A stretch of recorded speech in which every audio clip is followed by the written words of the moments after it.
Pour ceux qui ne connaissent pas Angel Fair, c'est une initiative donc, qui a plus de 6 ans aujourd'hui et qui a eu pas mal de success stories. À chaque Angel Fair, il y a 2 ou 3 deals qui se font.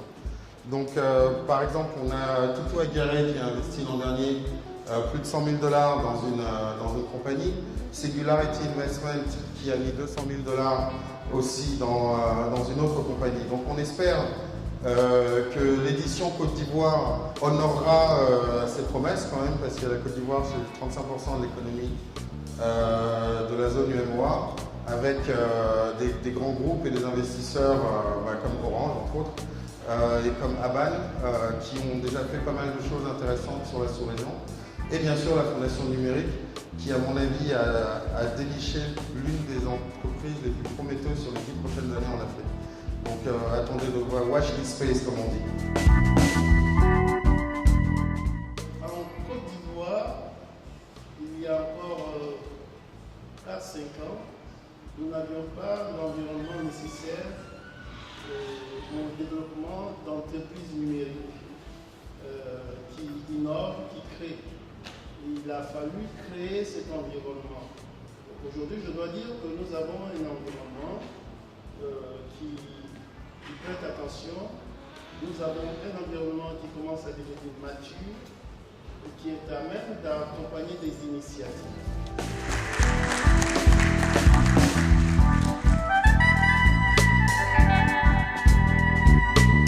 Il y a longtemps, le taux de pénétration et d'utilisation d'Internet n'était pas aussi élevé en Afrique. Donc, à cette époque-là, le marketing digital n'était pas du tout utile et n'avait pas de sens. Aujourd'hui, vu que la plupart des gens détiennent un smartphone et sont connectés sur Internet et du coup peuvent être touchés par une communication qui est lancée depuis Internet, du coup, ça devient le moyen le plus efficace et le plus rentable en matière de communication. La Fondation Jeunesse Numérique a été créée à l'initiative du ministère en charge de l'économie numérique, officiellement donc en 2016.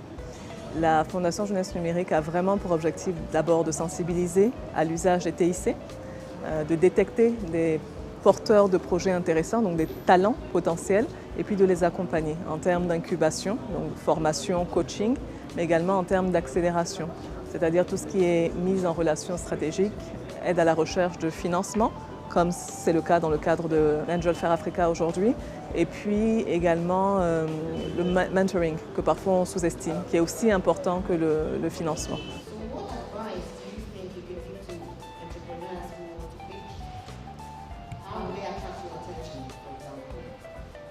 Well, first of all, I always like to know what is the motivation of the entrepreneur. Because if they want to be CEO, but they don't have any purpose beyond that, to me it's not a very good sign.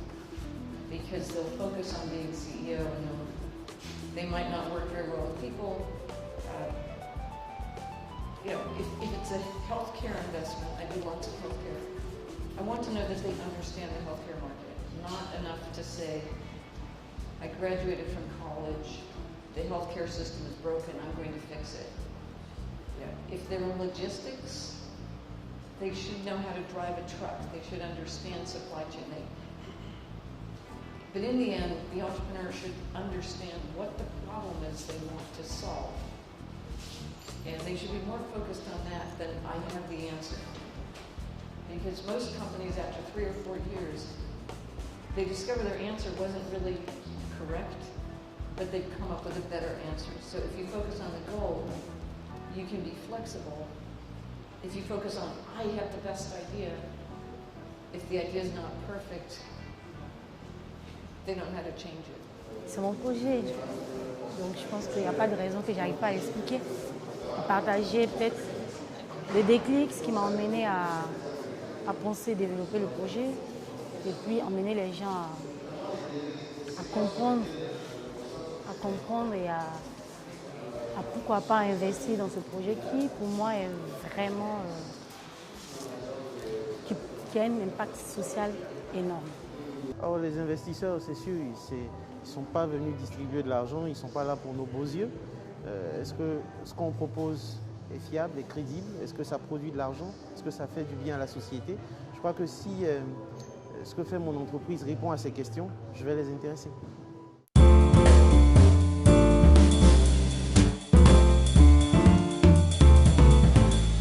Donc ça nous a permis de penser et de développer ce que nous avons appelé le pass santé Mississippi. Alors qui est un bijou connecté, il est là, vous pouvez le toucher.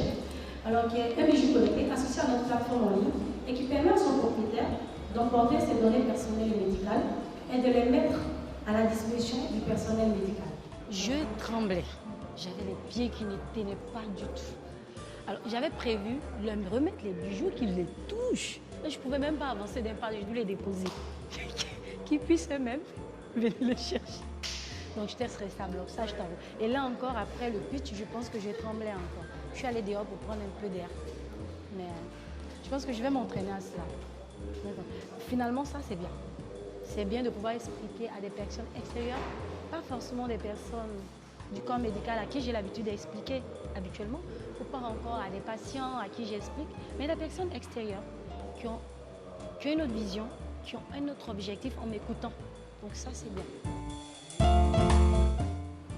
Le train dans lequel nous avons mis les 2 pieds et qui a pour objectif de pouvoir mobiliser 350 millions de francs CFA dans les 2 années à venir, vient juste s'arrêter devant vous. Et ce train aimerait bien que vous nous rejoigniez pour qu'ensemble, nous puissions réaliser les 900 millions de chiffres d'affaires prévisionnels que nous envisageons pour les 3 années qui vont suivre. Réellement, moi, les investisseurs sur la période actuelle, non. J'en ai pas vraiment besoin maintenant. Dans 1-2 ans, oui, j'en aurai besoin. Mais c'est bon que le contact se fasse dès maintenant, qu'on apprenne à se connaître. C'est bon qu'on se découvre, les investisseurs et moi, pour que dans 1 an, dans 2 ans, on puisse passer aux phases qui m'intéressent le plus. Are you talking to delivery companies? The best thing is to understand the people that you're dealing with, and it's not just to get an investor. It's about getting the right investor. And so that conversation is starting, and we are trying to figure out. I'm sure she's trying to figure out whether we are the right people to invest in, and I'm trying to figure out whether she might be the right person to take money from if she offers. Some of them were very good, some were very early. And so it's not also this is good or this is bad, it's this is my interest, this is not my interest. My interests include logistics and transportation and sort of efficiency and mapping, again, kind of digitizing the real world. I'm also interested in health and medicine, and I'm interested in neat new business models. So it's hard to describe precisely what I'm interested in, but definitely I like emerging markets where it's so easy to find ways to make people's lives better.